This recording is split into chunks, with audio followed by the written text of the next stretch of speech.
So, with the Oscars right around the corner, I thought today, as I do every year, I would talk about some of the more Oscar-y movies that I finally got to see since 2016 ended. A couple things to note up front. One, while I am talking about a lot of the more serious Oscar films, I will also be talking about some movies that are definitely not nominated for any awards, but are just movies that I saw since the year ended that I kinda wanted to talk about. 2. While this will be spoiler-free, there are times the films in the description, so you can skip around as you please. 3. I've already talked about Hacksaw Ridge and my top 10 movies of 2016 video, so check that out if you want to hear my thoughts on that. Long story short, amazing film, 10 out of 10. It was my number 1 of the year in that video. And 4, while I have made a big effort to see as many 2016 films as I can, there are still some that I have missed, because a 15-year-old kid who has a ton of schoolwork and a limited amount of money can't see everything. Also, quite a few of these just did not come out where I live or won't come out until like April. So some Oscar-y films that I have yet to see: Fences, Moonlight, Patriots Day, Jackie, The Lobster, Silence, The Founder, and Nocturnal Animals. Alright, with all that said, let's get into this kind of extra 2016 film wrap-up, starting off with Arrival. Arrival is a film that I'm really not going to talk a lot about, because I went into this film knowing basically nothing, and I think this is definitely the best way to watch this film. I want people to experience this the same way I did, so without going into any plot details, let me just say, the film is phenomenal. Everything in it comes together perfectly. All the performances are outstanding, the movie's pacing and editing is fantastic, the technical side of the film, like the sound design and the cinematography, is superb. I also thought this had one of the best and most memorable scores of 2016, which is why I personally was really surprised that it didn't get any Oscar nomination for it. I haven't seen Passengers, but I'm willing to bet a lot of money that the music in this movie was better than in that. The movie's very much a slow burn, which absolutely works. The twists along the way are intriguing, it's a very unique, tense, and original film, and the ending is great. It really leaves you thinking after the film is done, and it totally messes with your head. I absolutely loved it. Arrival is amazing. If you haven't seen it, check it out. I'll give it a 10 out of 10. Okay, now let's take a tad bit of a break from all the serious stuff and talk about a film that I was interested in seeing since it came out, despite not so great reviews: Hardcore Henry. In case you don't know, this is the first-person shot, R-rated action film about an android called Henry who is on a mission for revenge. And ultimately, I kind of enjoyed this. It is far, far from perfect, but I think it's a very unique kind of movie, and I can appreciate how much effort must have gone into this. Firstly, what I liked. By far the best thing about this film is Charlton Copley. I don't want to spoil his role in this, but it is very, let's just say, versatile, and Copley nails it. Had me laughing consistently throughout. The action, like I said, is also very impressive. There are some incredible stunts that left me genuinely wondering how they were pulled off. Some of the action is great, some is not, like the climax, for example, which I found to be a bit disappointing. And I guess this is where I start talking about the bad stuff. This is a movie that I would definitely describe as exhausting. It never really lets up, and add the first-person perspective on top of that, especially in some of the action scenes, did start to give me a bit of a headache. I personally cannot imagine watching this thing on the big screen. That's just insane to me. This film is also very, very violent. Like, it takes a lot these days in terms of movie violence to have me saying, this is actually quite off-putting, but in this, the violence got so extreme sometimes where I was like, this is actually just quite upsetting. So just know that going in. Ultimately, this is an okay film. This has a super video game feel to it, from the way it's shot, down to the story, of which there isn't all that much, and the villain, who is super over the top. I think this film will be loved by a very specific type of viewer, and will be hated by a lot of other people. As someone who I guess kind of falls in the middle of those, I thought this was alright. I'll give Hardcore Henry a 6.9 out of 10. Next, there's Disney's latest princess film, Moana. I'd been hearing great things about this film for weeks following its release, and now that I've finally seen it, I can say that it's pretty great. I don't think it's a new Disney classic. I don't even think it's better than Zootopia, actually. But I had a lot of fun with this film. The voice acting all around is great, especially from the main two leads. Dwayne Johnson continues to be the modern-day movie star, and newcomer Auli'i Cravalho is just as good. Again, sorry if I butchered that name. The two of them are really funny together. I was chuckling consistently throughout. The animation is also stellar here, as is to be expected from Disney these days. Especially the water animation. I mean, just look at that. The music is also pretty good. Personally, my favorite song is You're Welcome, but I can see that Moana's main number also seems to be pretty popular. Really, all I can say about this film is that it's a really fun, enjoyable romp. My problems with this movie really lie in the story. It's a bit of a just generic Disney story. It felt a lot like a mix of The Emperor's New Groove meets Hercules on water, which is a fun mix, but I could tell what was going to happen for about 95% of it. But all in all, I left the film with a smile on my face. while quite predictable and nothing really special in the story department, the rest of the film is a ton of fun for both adults and children. And even though most of it felt a bit cookie cutter, there were a few segments that I thought were actually really creative. I just don't really have a ton to say about this. I'll give Moana an 8.5 out of 10. Next up is a little film called Hunt for the Wilderpeople. Look, for this, I just say watch the trailer for this film, and if it looks like something you'd like, then you'll definitely like this. This is a really quirky New Zealand comedy by Taika Waititi, who has done other really quirky comedies, but is also doing the next Thor film, which is one of the main reasons why I checked this out. And I had such a fun time with this. If you want to take a break from the insane and often not very pleasant world we're living in right now, watch this film, because it's such a nice, fun break from reality. It's so ridiculous and funny and heartfelt, it's filled with likable and hilarious characters, it's well written, well shot, and really well edited. It's just a well-made, super fun film. Sam Neill gives one of the best performances of his career. The kid who plays Ricky is also great. The woman who plays the Child Protective Services woman is amazing. Again, if you just want to laugh and go on an adventure with characters that you really like, watch Hunt for the Wilderpeople. The movie does go from amazing to just good towards the end, as a lot of films seem to do these days, but most of it is still excellent, and even the ending made me smile. It's just a film that makes you smile. I'll give it an 8.7 out of 10.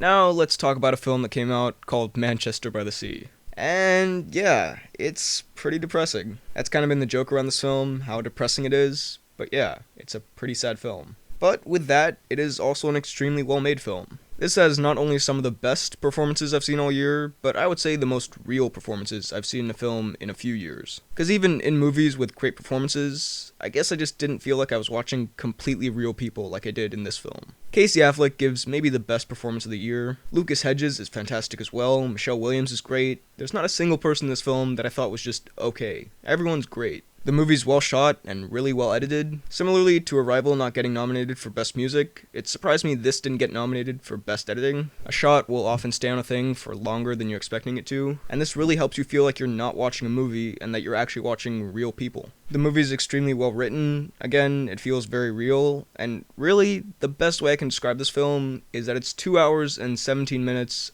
of compelling nothingness. A lot of this runtime is where nothing that's pushing the story forward is happening, but it's all interesting because it's making the characters feel more and more real. The movie is very slow, like extremely slow. Not a lot happens. Just know that going in. But it is still really interesting and compelling because of these characters, performances, and the writing. Somehow, I was never bored once while watching this. Something that also helps is that in addition to feeling very real, the characters are also quite relatable. I'm assuming there are going to be a lot of people who will relate to Casey Affleck's character, although hopefully there are very few people who can relate to his character in some certain ways, and other people who can relate to the kid in this film. Some of the things he did, I found myself latching onto. I was like, yeah, I know that. I can feel for this guy more than I could have otherwise. Although again, there are a few elements to his character that I have the pleasure of saying that I cannot relate to, thankfully. Overall, this is a very interesting and honestly quite unique film. It features incredible performances that really carry something that under the wrong vision could have become a completely boring story.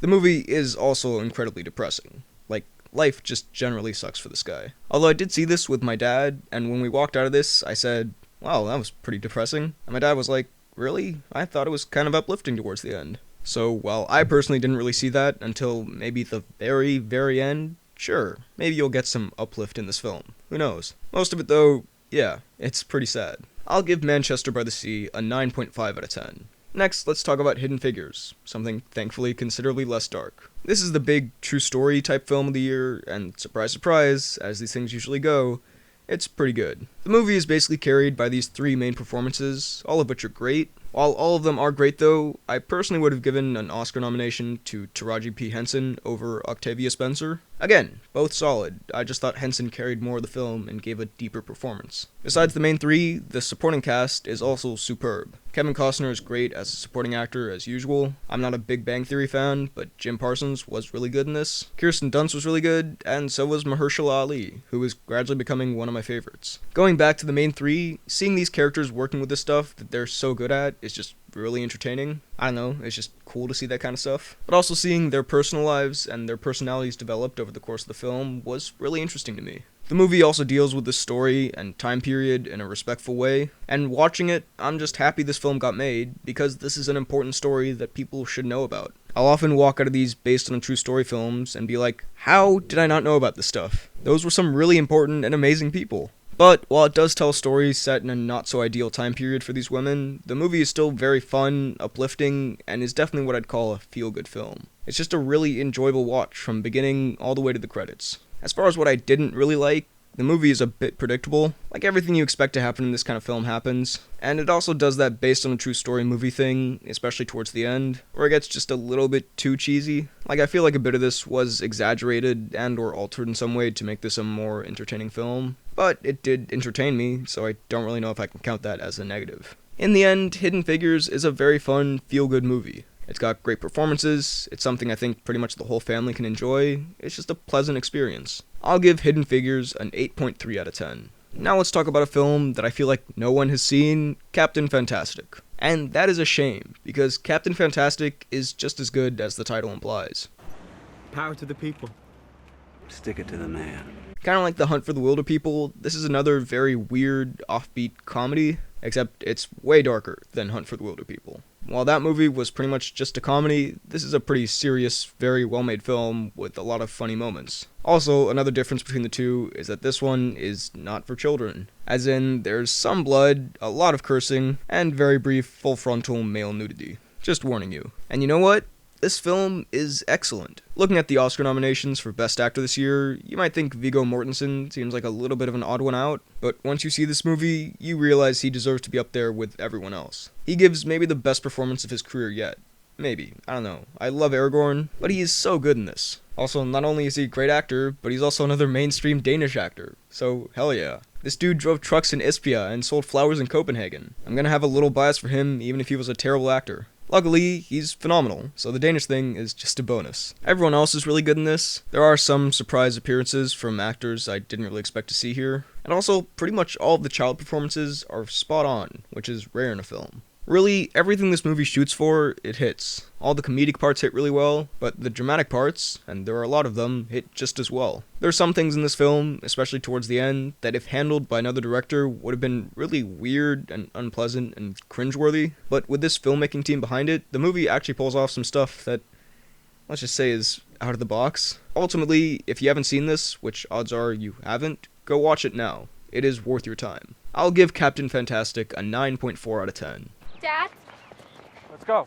Dad, where are we going? We're gonna stop this fucking funeral! And finally, let's get to the big one, La La Land. Now look, I don't know if I really want to say this, because A, I could and probably will change my mind over time, and B, I know people will call me out for just making this decision in the heat of the moment, but this might actually be my favorite film of all time. I know, it's a drastic claim, so you know what, let's maybe not stick to that. I don't know. Point is, it's an incredible film that I love. This film, and I can imagine this is a way that a lot of people will feel, is one of the movies that embodies why I love movies. If anyone ever says to me, hey, why do you never shut up about movies? I will hand them one of my 5 Blu-ray copies of La La Land that I'll probably own in the near future. This is also another one of those films that I've been talking about more and more recently, where it's a great film on its own, but it also has a personal aspect of it for me. But we'll get to that later. Let's start off with what this film does that I think almost everyone can appreciate. Firstly, as is to be expected, all of the performances are amazing here. Ryan Gosling is of course great, but I think the best performance in the film is actually Emma Stone. I've been hearing people saying, oh, she's so unlikable in this film. I don't understand that at all. I thought her character was extremely likable and funny, but also felt pretty real. And her chemistry with Ryan Gosling, there wasn't a second where I didn't believe it. That's something else. This movie is super relatable for aspiring actors and musicians, or for just anyone who's ever had a dream about doing something. And if you know me at all, you know I love an inspirational, uplifting film. Films about achieving your dreams and pushing in spite of the odds. If a movie can make me feel hope and compassion for something that I love doing, or that I want to do, then that movie instantly bumps up a few points in my book. It's kind of like what Emma Stone said in her Golden Globe speech. Hope and creativity are 2 of the most important things in the world, and that's what this movie is about. So, to any creative person who's had a door slammed in their face, either metaphorically or physically, or actors who have had their auditions cut off or have waited for a callback that didn't come, or anybody, anywhere really, that feels like giving up sometimes, but finds it in themselves to get up and keep moving forward, I share this with you.